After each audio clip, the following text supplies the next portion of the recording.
The final gear case oil change can be done with the mudguard of the drifter on or off. It doesn't get in the way, but I'll show you how to do it with my mudguard off, because I'm doing other things as well. So for this you'll need a screwdriver to loosen and remove this cover, and a 12mm socket or spanner to remove this bolt here to allow the oil to drain out. These two holes are what you would attach your rear mudguard protection or light bar will be secured using these two holes. So don't worry about those at the moment, it's just this cover and that bolt. So let's just loosen and remove that.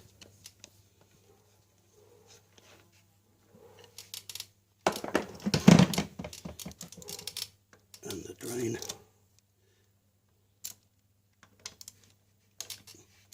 And I have a plastic container underneath this bolt to catch the oil.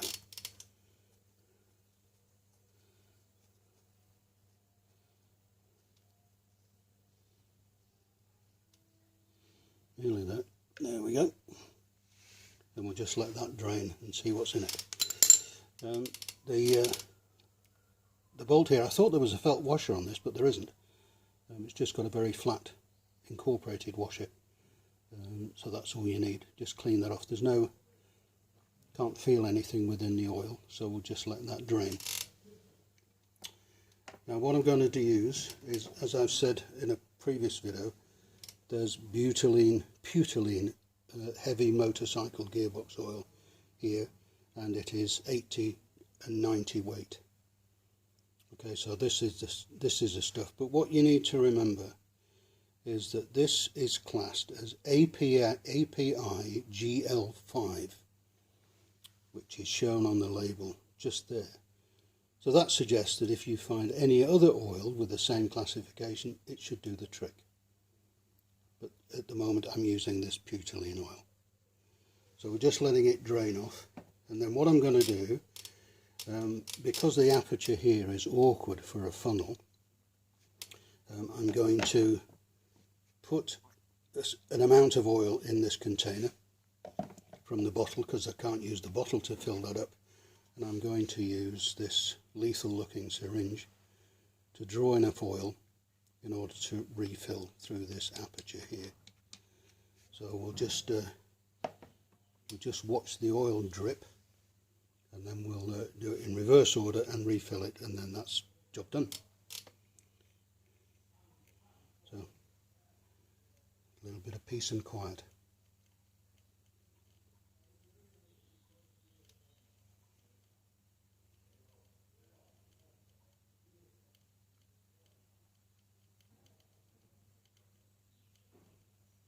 I think that's enough peace and quiet for now. What I need to say is that there are recommended mileage times for replacing this oil. Unfortunately, as I don't think I'm an unusual person, I tend to ride my bike, and some of the maintenance things get tended to put to one side.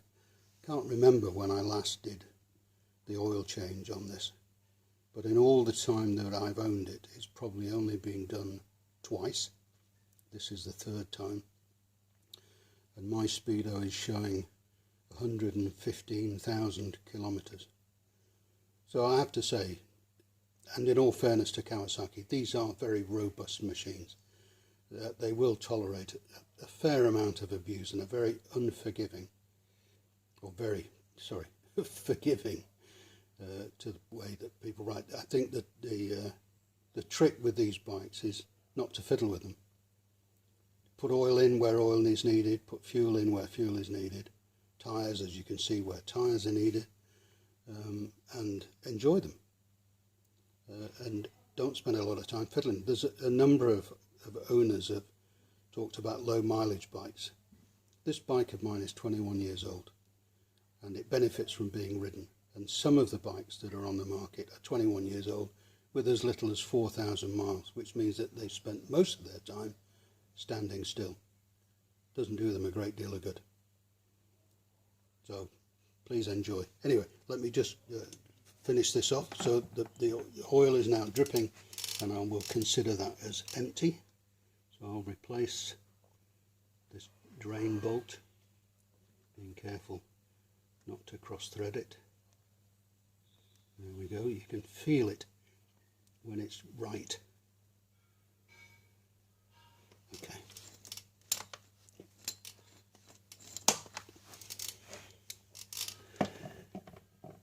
And then just snug that up, and all I'm using is a short handled snap-on ratchet. It doesn't need a lot of force, just snug it up and it's fine. Now in terms of filling this, I'm going to put the oil in this jug, like so, far more than I need, but we'll then draw in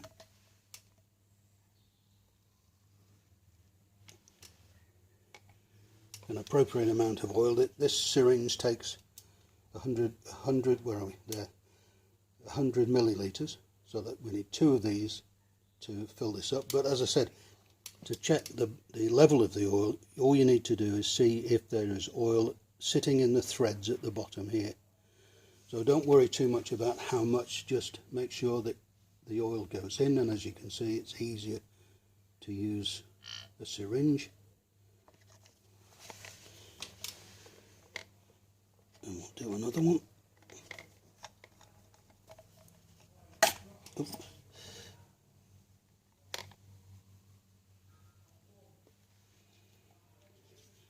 Okay.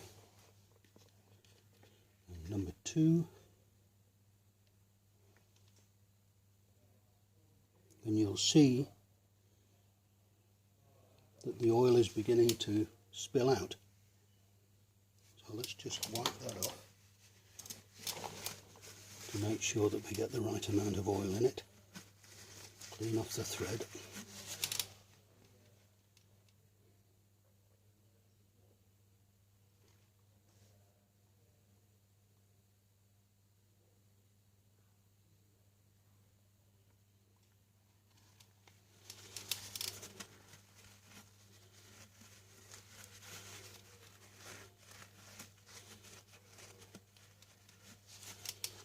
One more time.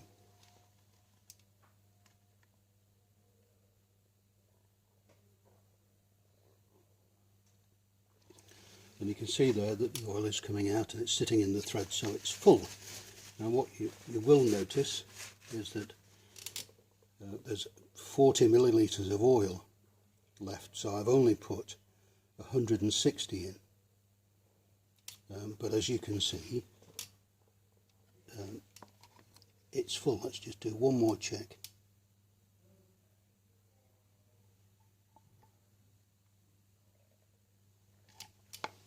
So there we go. So now there's 25 millilitres left. So if you just went and followed the workshop manual and threw 200 millilitres of oil in regardless, you'd probably find it all over the floor. So just be careful when you do this, and only do it as the workshop manual suggests, to where the oil is sitting in the threads. Okay, drain bolt is secure, filler cap.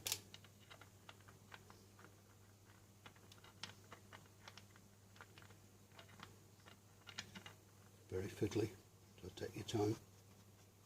You'll know it when you feel it. Okay, and then snug that up. What I will do though is I'll keep the oil handy, and next time I run the bike I'll come back and check this gear case oil level just to make sure that it is right. It does seem that it's only taken about 160, 170 millilitres when the recommended is 200, so it does need to be double checked. But the oil has been changed, as you can see, so it's very simple. Take your time, make sure you've got the right oil, and the screwdriver, 8 milli bolt, 8 milli socket, a syringe, and a drain, drain container, and you'll find it's very simple. Okay, any questions, please ask. Thank you very much.